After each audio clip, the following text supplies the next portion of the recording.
So welcome, we're here for the latest William Hill FWA podcast from the World Cup in Russia. I'm with Steve Bates of The People. We've been watching England in that magnificent shootout win. We finally got that monkey off our back, Steve. Yep. England are now second favourites, just behind Brazil, joint second favourites with France at 7-2 to win the World Cup. Yep. How does that feel?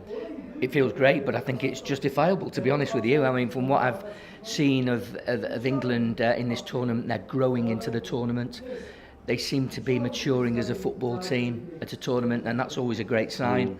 When a team gets better in a tournament, you don't want to start off like a house on fire and then you can't maintain that kind of momentum. But England are doing it the right way.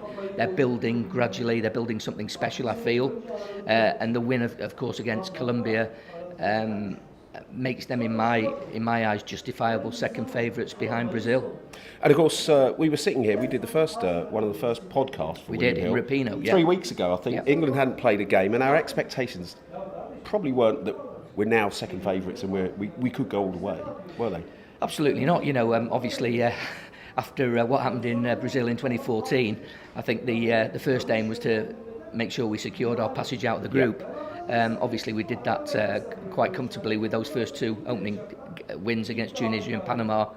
But from then, I think England really have gained confidence from that. I don't think the Belgium defeat really damaged the team in any way in terms of morale. I know that some of the newspapers were sort of reflecting on that game and thinking maybe it killed momentum, you know, making so many changes. But I think obviously Gareth Southgate and his coaches had really thought that through properly.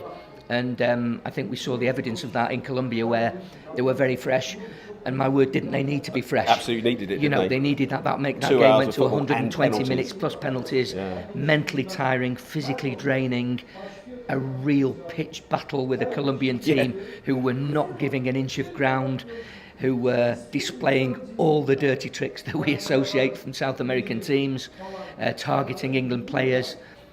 In my view, disgracefully targeting the referee and crowding him with kind of boorish behaviour at kind of incidents. But I think England, they managed themselves brilliantly on the night. They coped with everything that was thrown at them, and they were a credit to themselves and the manager. Now, Sweden to come, that's a completely different sort of game, isn't it? We saw them beat Switzerland, sort of ground it out a bit. They're quite defensive, quite dour. 4-4-2 in English style. It could suit England that. They're long shots for the tournament now. England overwhelming favourites for that game. And the odds don't reflect Sweden's chances of getting past England or winning the tournament. No. So you sort of expect to win that, but it is a World Cup of surprises. 22 to 1, aren't they? Sweden so now rank outsiders. But, you know, I wouldn't let that mask the fact that they are in the quarterfinals of the World Cup. They've not got there by accident. Clearly, Jan Andersson has got a very, very strong team there with a great spirit and a good work ethic. You know, we've seen already had some very good results on the way to this quarterfinal. They will be what the Swedes are. They'll be committed, they'll be energetic, they will run all day for that shirt, and England won't find it an easy game.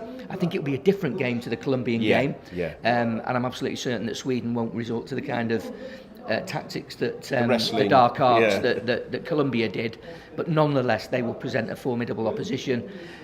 We've played Sweden, haven't we, many times before in tournaments, and they always give everything. They're a proud nation, and they will feel, possibly, that they've got as good a chance against England as maybe some other teams left in the tournament, because the two teams know each other so well. We're both European teams who the style of play is laid down and set down. Look, they no longer have a big star like Zlatan Ibrahimovic once was for them, but they've still got very good players who we all know. Emil Forsberg obviously from Leipzig's a good player. He's stepped up. Grandquist, their captain's a good player. Obviously Victor Lindelof at Manchester United. So they're not really a star-packed team, but they're the sum of their parts. They're going to be a very, very difficult and well-organised team. But I think England have got all the weapons at their disposal now to beat anybody, not just Sweden. You know, we can create, and we also can dig in. We saw that, didn't we, last night against Colombia?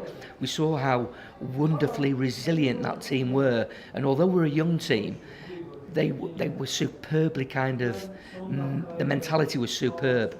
There was a bloody mindedness, a determination. We are not going to lose this game. Yeah. And even though they had that setback on 90 minutes, which might have done for lesser teams with a more fragile mentality, England stepped up brilliantly. Yeah, I mean, Kieran Trippier, when he took that penalty, that was probably one of those moments when you think, he's nerveless, wasn't he? Absolutely. I thought all England's penalty takers were confident stepping up. Now, I include Jordan Henderson in that. OK, the keeper made a save. Out of 5 penalties, you can maybe expect the keeper to save 1. Unfortunately for Henderson, it was his.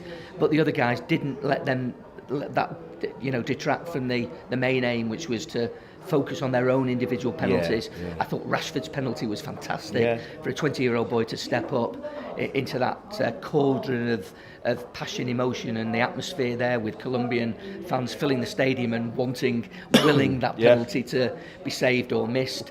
I thought that was incredible strong character from Rashford to do that, which bodes well for the future.